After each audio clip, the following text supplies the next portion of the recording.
Good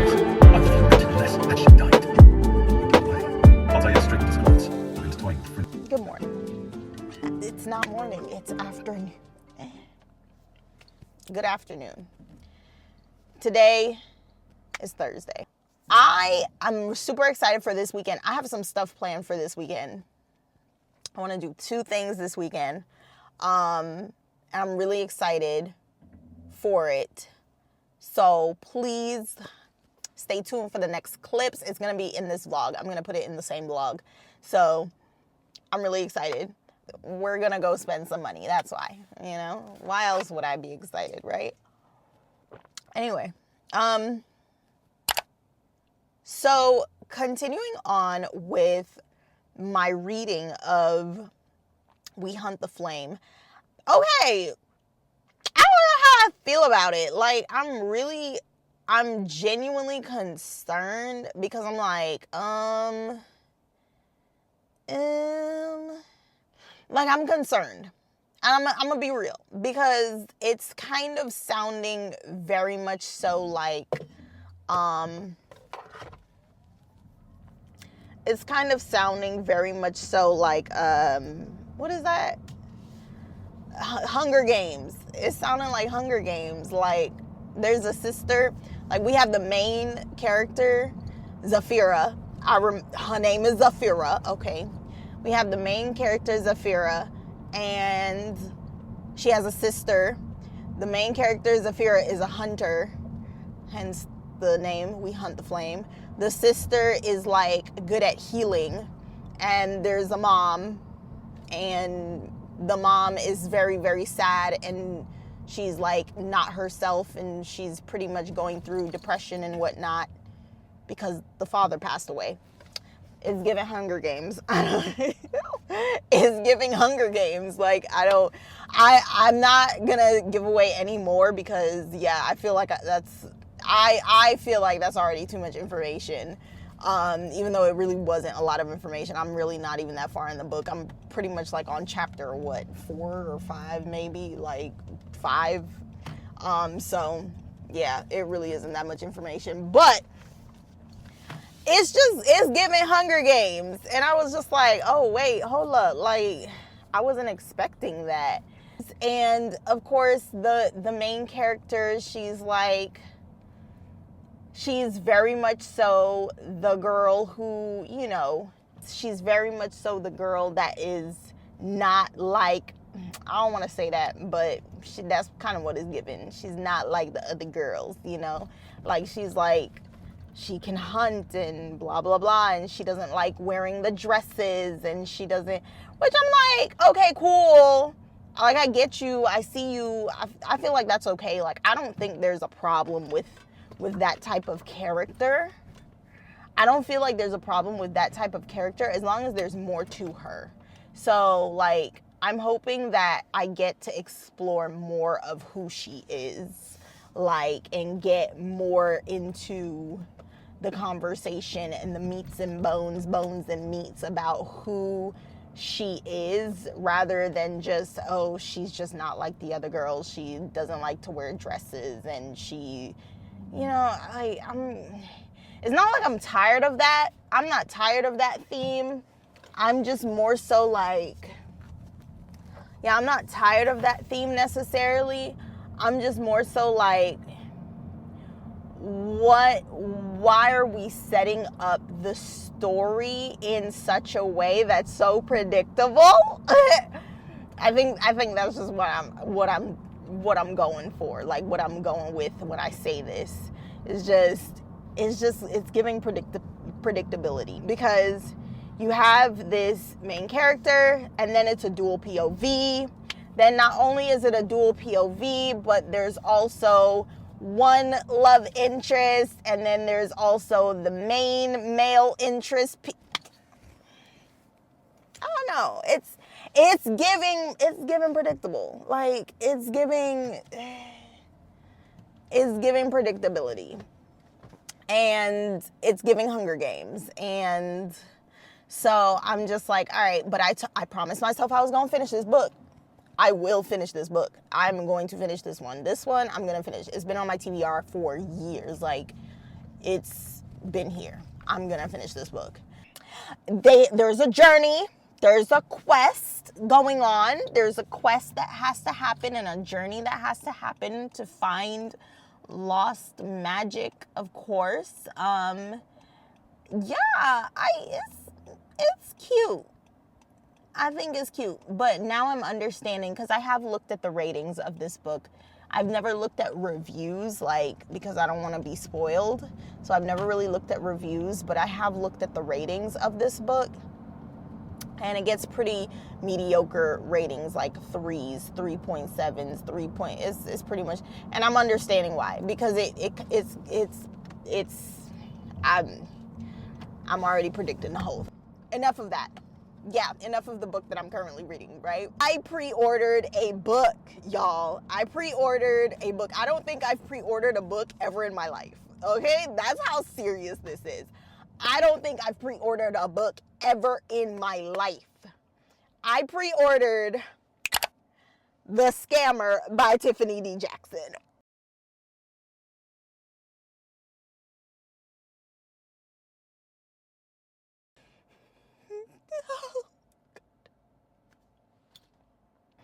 I don't know if y'all know, but Tiffany D. Jackson has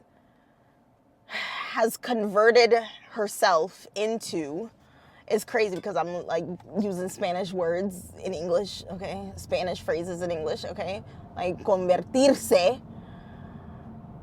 Se ha convertido, okay? She has become, but it's like more than just becoming. Like she has embedded herself into my psyche, okay? Like her books have become my favorite, like, books ever. I have read 3 of her books so far. I have read White Smoke, one of my favorite. I don't even like thrillers. That book was everything for me. I've read 4 of her books. I'm sorry, not 3, 4.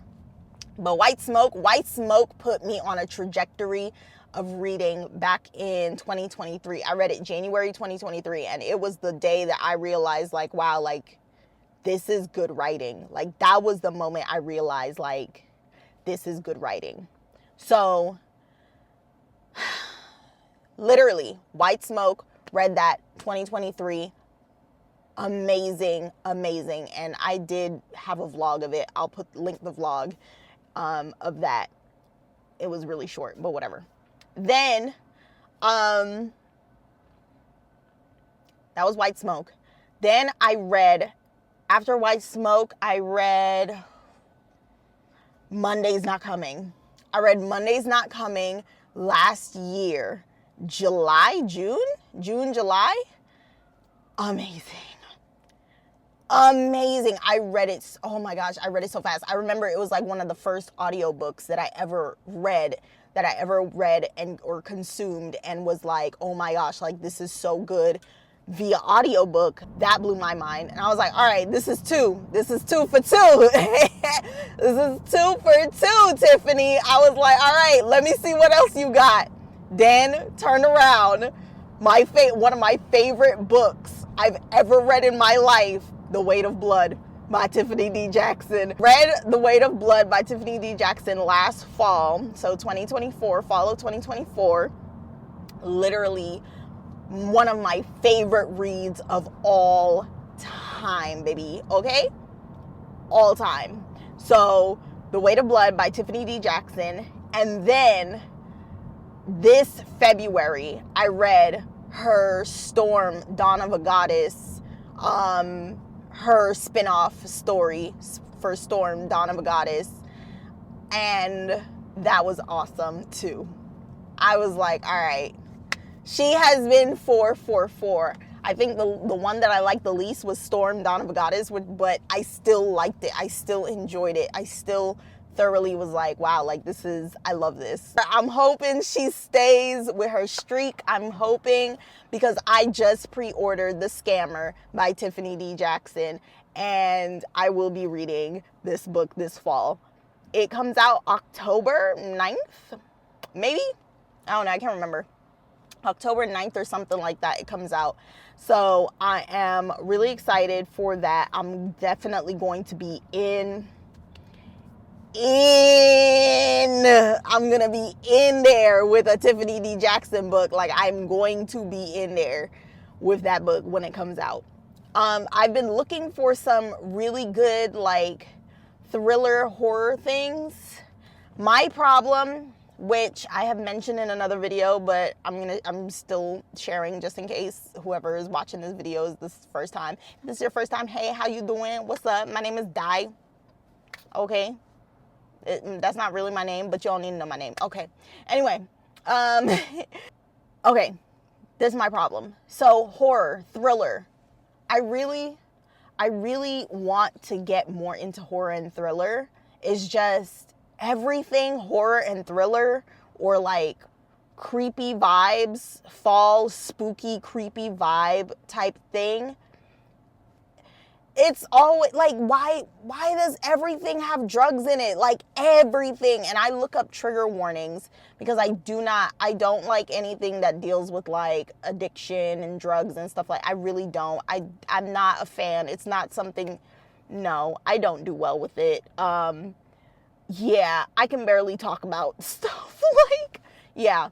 And it's just like, everything has something to do with addiction and drugs in it. I'm just like, this is crazy. Like, I remember when I was a kid, because this is an aversion that I've had since childhood. So I don't even drink. That goes to show you, like, I don't even drink alcohol. Okay. I don't even drink coffee. Okay.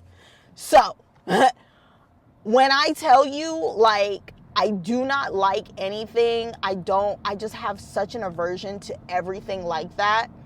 And I remember when I was a kid, like, they had those books, you know, that book Crank and Impulse, and I don't even know who the author is, but I remember the covers. And I remember my reading buddies back in like middle school and high school, they would read them, and I was like, oh, what's it about? And pretty much they were like, yeah, like, it has stuff about drugs and stuff in it. I was like, yeah, no, I'm not doing that. And like, I just, nope.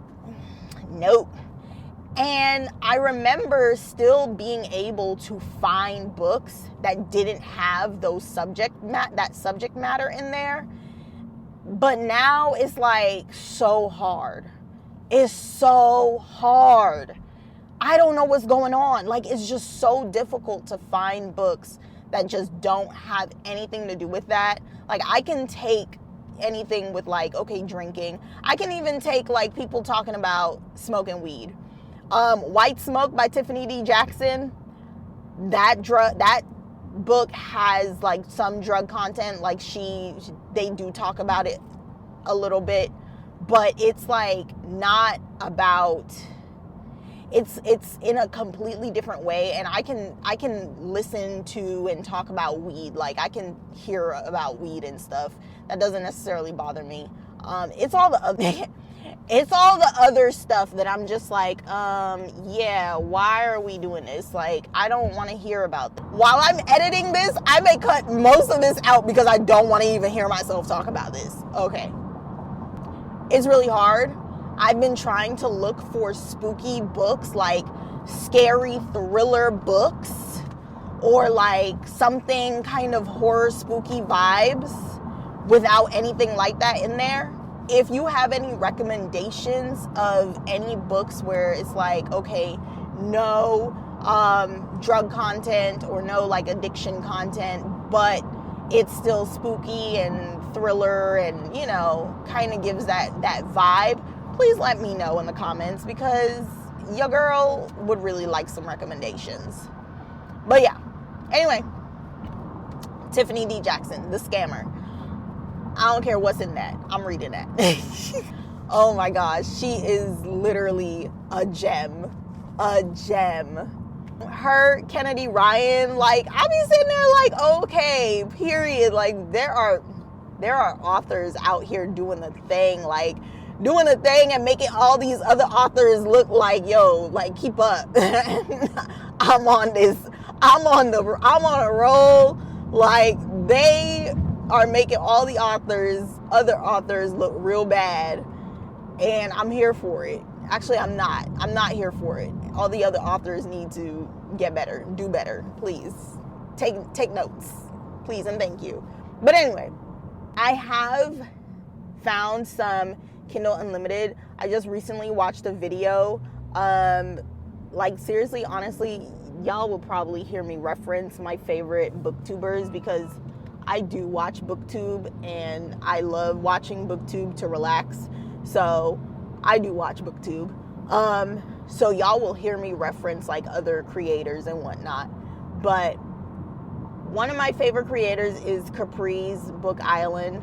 I genuinely love her content.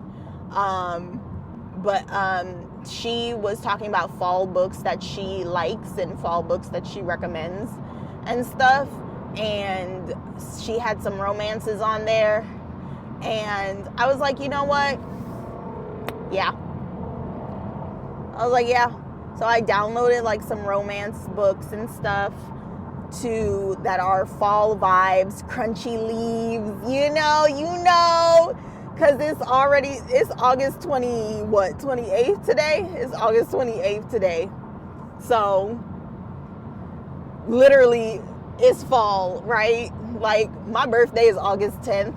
Once my birthday passes, I'm like, all right, it's time to get ready for fall.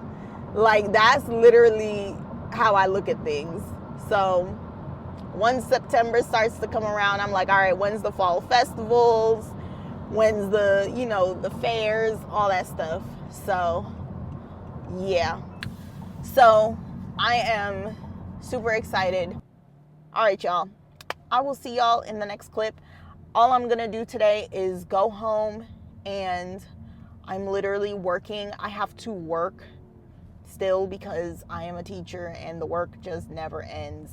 So I'm going to be going home and working. And while I'm working, I'm going to be listening to We Hunt the Flame. So I'll see y'all in the next clip.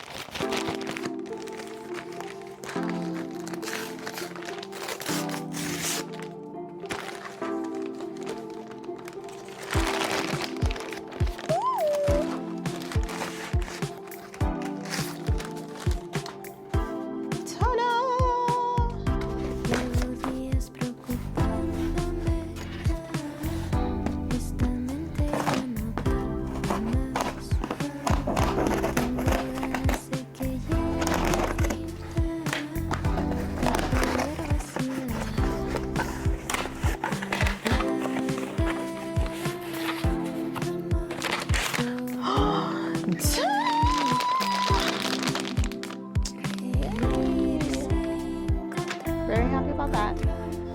Why did I do this to myself? And then I did something crazy and I was like, ooh, I want to be like her. The Divine Comedy. If you guys watch Bella from Throne of Pages, yeah. She is currently reading The Divine Comedy. And okay, hear me out. Hear me out. All I said to myself was, wow, this is very interesting. Like, as she was describing, like, some of the themes explored and everything in this epic poem, I was like, you know what? This actually sounds interesting. I'm not really that much of a fan of classics. Like, I'm also not really a fan of, like, depressing things. You know? Like, I don't like depressing things. Like, I don't like torturing myself. Yeah, that's not my thing. But as she was talking about it, I was like, you know what? For some reason, this is intriguing me. For some odd reason, this one is pulling me in. The concept of hell. So I also, in my own form of spirituality, I also have my own ideas about hell and what it is and what it's not. And I don't know, like I said, as she was just explaining things and describing like the idea of them kind of traveling through the levels of hell and stuff and going through purgatory and I don't know, for some reason I was like, I want to read this. I want to see somebody else's ideas on hell. So yeah, it doesn't seem that bad at all. It is. Yeah, no, it's in poem style. It's not gonna. Let me not say it and then eat my words later. Let me not. Yeah, so The Divine Comedy by Dante Alighieri. Yo no sé cómo se pronuncia su nombre, entonces, oh well. Yeah. Dante's dramatic journey down the circles of hell, up the mountain of purgatory and through the spheres of heaven in search of redemption, and his encounter with devils, monsters, and the souls of sinners and saints is one of the cornerstones of Western literature, the summit of medieval thinking, and arguably the highest poetic achievement of all time. Yeah. This is something I want to read. Like, this concept of redemption. Like, I want to read about this. I don't know.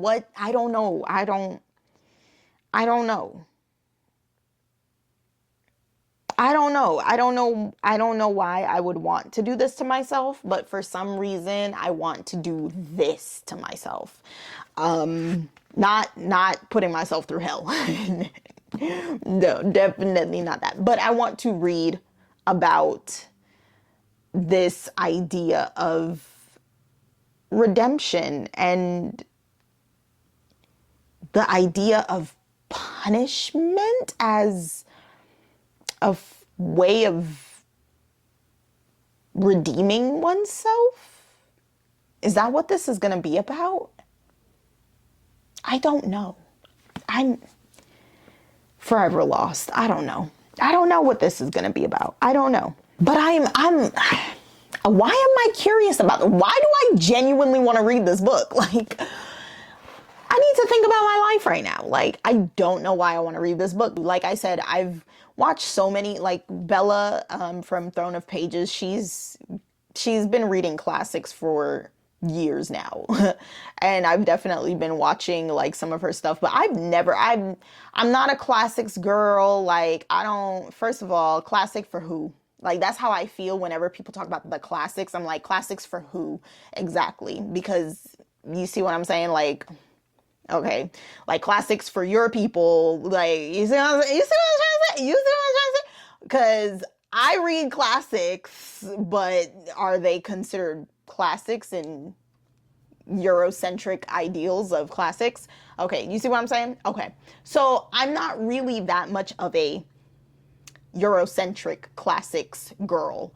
I do like reading classics of other cultures. I love reading classics of Spanish literature, classics of African literature, definitely. Classics of African American literature, Caribbean. You see what I'm saying? So yeah. So when I get into the idea of reading classics like this, that are more Eurocentric and more of that tailored toward the European ideals of what classics are, I kind of tend to shy away from it because I'm just like, all right, like, we get it. I do like some Shakespeare, or let's say this, I've read Shakespeare, I've read Romeo and Juliet, I've read Othello twice. Othello to me is so crazy. But Othello was very interesting to me as a Black person. Like, it was interesting reading about this Black man in Italy in an interracial relationship. It was giving Get Out. Like, I'm not gonna lie. Like, Othello to me gave Get Out, and I've read it twice. I read it first when I was in 9th grade, and I read it twice like a couple years ago. or the second time. And I read it a second time a couple years ago. And the second time I definitely was like, yo, this is giving Get Out. So yeah. So when it comes to Eurocentric literature, But for some reason, this piqued my interest. Just the idea and the concept of redemption and purgatory and hell and, I don't know, torture. Not necessarily like torture, like I don't want to read about people getting tortured, but I think it's like the metaphor of it all, like the concept of going through torture and coming out a new, renewed individual, going through some serious punishment or years of punishment and coming out a new, renewed person. I think it's because I'm in that part of my life right now where I kind of feel like for the past maybe 5 years, like it's felt like, it's kind of felt like purgatory, okay?